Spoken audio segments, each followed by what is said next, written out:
ইসলামে নারীদের সাক্ষী পুরুষদের সাক্ষীর চেয়ে দুর্বল কেন? অর্থাৎ দুজন মহিলার সাক্ষী একজন পুরুষের সাক্ষী সমপর্যায়ের, বিষয়টি বুঝিয়ে বললে ভালো হতো। দেখুন, ইসলামে সাক্ষ্য দেওয়ার ক্ষেত্রে একজন পুরুষের সাক্ষ্য দুজন নারীর সাক্ষ্য সমান। এখন বাহ্যিকভাবে মনে হতে পারে যে এখানে নারীকে একটু কম দেওয়া হলো কিনা। তো এটার মূল উত্তরে প্রবেশের আগে আমি যেটা বলতে চাই তা হলো, আল্লাহ রাব্বুল আলামিন আমাদেরকে যে বিধিবিধান দিয়েছেন তার সবগুলো যথোপযুক্ত। আল্লাহর বিধানের কোনোটার উপযুক্ততা যথার্থতা যদি আমার বুঝে না আসে, তাহলে বুঝতে হবে এটা আমার সীমাবদ্ধতা। এটা আমার সীমাবদ্ধতা।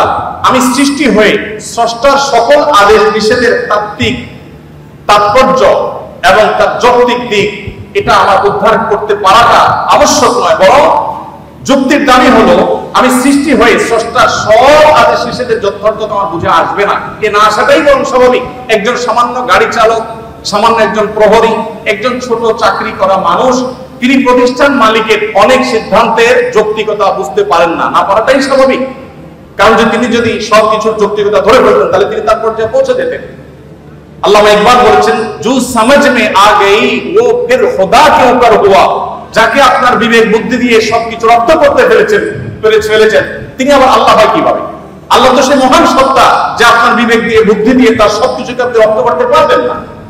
এখানে তো তার বিশালত্ব, এখানে তো তার মহত্ব। ছোট একটা উপমা দেই। এখন বিদ্যুৎ আছে আমরা জানি, আমাদের ঢাকা শহরে যে তারগুলো ঝুলে আছে এক এক এলাকায়, আপনার যে রাস্তাঘাটে পিলারের রাস্তার ধারে পিলারে যে সমস্ত তারগুলো ঝুলে আছে, বিরাট জঞ্জাল, দেখতে খুব দৃষ্টিকটু লাগে। আমাদের অনেক কিছু হয়েছে কিন্তু তারগুলো দেখতে খারাপ দেখা যায়। এখন ধরা যাক আজ থেকে 100 বছর আগের একজন মানুষ পৃথিবীতে এখন ফিরে আসছে। যুক্তির খাতিরে শুধু আমরা ধরে নিই যে একজন মানুষ 100 বছর আগে ছিলেন, তিনি ফিরে এসেছেন। তিনি এই বৈদ্যুতিক যে টেকনোলজি এ সম্পর্কে কোনো ধারণা তার নাই। এই ভদ্রলোক এসে সুন্দর করে একটা চাকু নিয়ে বা ধারালো কিছু নিয়ে তিনি এই তারগুলো একেবারে পরিপূর্ণভাবে সাফ করে দিয়েছেন কেটে। কারণ এগুলো দেখতে খারাপ দেখা যাচ্ছিল, শহরের সৌন্দর্য নষ্ট করছিল, তিনি পরিষ্কার করে দিয়েছেন। তার এই পরিষ্কার করার কারণে তাকে গ্রেফতার করে থানায় জেলে নেওয়া হলো। এরপরে তার নামে মামলা হলো, তার নামে মৃত্যুদণ্ডের রায় আসলো এবং তাকে মৃত্যুদণ্ড দিতে নেওয়া হলো।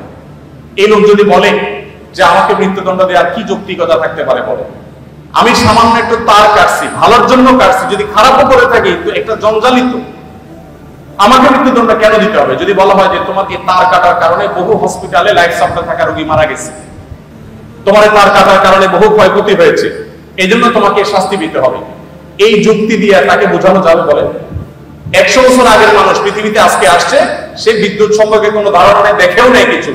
এই লোককে যতই যুক্তি দিয়ে বোঝানো হোক যে তোমার সামান্য এই তার কাটার কারণে অনেক ক্ষতি হয়ে গেছে, এটা কি সে বুঝবে? বুঝবে না। আমরা যে এক জায়গায় সুইচ দিলে আরেক জায়গায় ফ্যান ঘোরা শুরু হয়, এখন তো আপনার কমান্ডে অর্ডার করা যায়। এই যে ওয়ালে সুইচ দিলে ফ্যান জ্বলে, ফ্যান ধরে আবার সুইচ বন্ধ করলে ফ্যান থেমে যায়, এই টেকনোলজি যিনি জানেন না, এরকম 200 বছর আগে, 150 বছর আগে, 100 বছর আগে মানুষ যদি পৃথিবীতে আজকে এসে তাকে যদি বোঝানো হয় যে এটা টিপ দিলে এটা ঘুরবে, সে বলবে ইয়ার কি মারো না, এটা কিভাবে সম্ভব? তো মানুষের টেকনোলজি সম্পর্কে ধারণা না থাকলে তার কাছে সেটা অযৌক্তিক মনে হয়, ইলজিক্যাল মনে হয়। তো যিনি টেকনোলজির সৃষ্টিকর্তা, আল্লাহর টেকনোলজি সম্পর্কে আপনার যদি আইডিয়া না থাকে, আপনি প্রশ্ন করবেন ভাই এটা কিভাবে সম্ভব?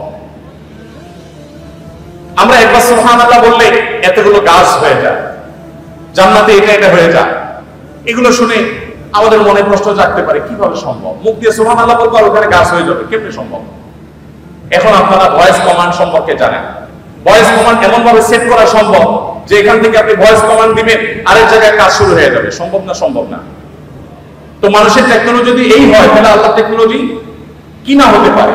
তো এই জন্য ভাইকে আমি প্রশ্ন উত্তর প্রথমে বলতে চাই, আমি হয়তো একটা যুক্তি আপনাকে দিতে পারবো। সবচেয়ে বড় যুক্তি হলো আল্লাহ রাব্বুল আলামিন নির্দেশ করেছেন মেয়েদের 2 জনের সাক্ষ্য পুরুষদের 1 জনের সাক্ষ্যের সমান। এর পেছনে যুক্তিকতা কি, তাৎপর্য কি, যথার্থতা কি, আমার বুঝে আসুক আর না আসুক, এটাই সত্য, এটাই বাস্তবতা, এর নামে ঈমান। আর যদি বলেন যে আমার বুঝে আসলে আমি মানবো, না বুঝে আসলে মানবো না, তাহলে তো আল্লাহর প্রতি ঈমান আনলেন না, আপনার বুঝের প্রতি ঈমান আনলেন।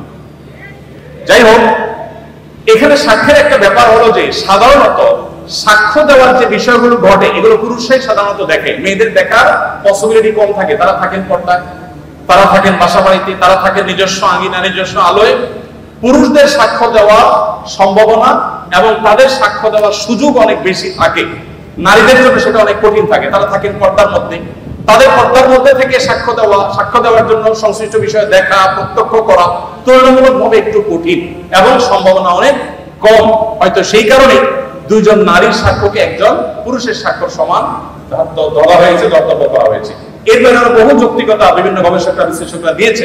আমি মূল সূত্র সেটাই বললাম যে আল্লাহ তাআলা যেটা বলেছেন এর চেয়ে যৌক্তিক আর কিছু হতে